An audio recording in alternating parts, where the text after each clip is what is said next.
We create Hilton experiences in just a regular house, right? That's it, Chris.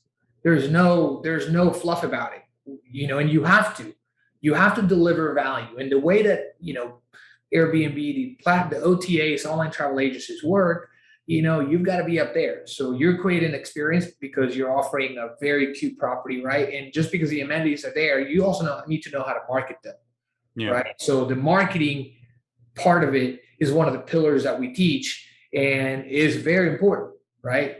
Oh, So absolutely. Yeah. If no one can find you, you're not making any money, regardless of what kind of product you have. exactly. Now, Airbnb, VRBO, that those platforms make it easier now.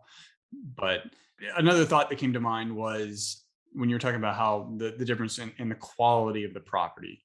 Now, quality relative term, but even if you take a really nice long-term rental, by and large, and I'm sure we don't need to go on a big tangent here because I know I can, because I've been sued by a developer for having Airbnb. I think a lot of communities, developers, HOAs, they don't quite understand the Airbnb industry.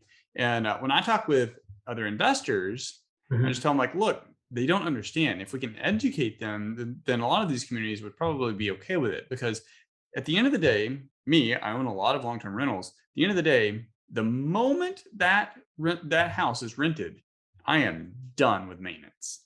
Outside of something crazy happens and they call me, like a tree fell on it or whatever, I'm done with it. Mm. They mow the lawn at their own expense and frequency. They take care of everything, and they need to be doing that, but it is their responsibility. We just know tenants, how they prioritize maintenance. Not very much, right? Right. So the best condition that property will ever be in is the day it's leased. All the way until the tenant moves out, we got to go back in and do another make ready. With an Airbnb or short-term rental, completely different. It Yep. must be constantly maintained at its highest potential, highest condition to attract the customer. Because the moment you slack on that, they're just going to go stay down the street at the next guy who's got something better.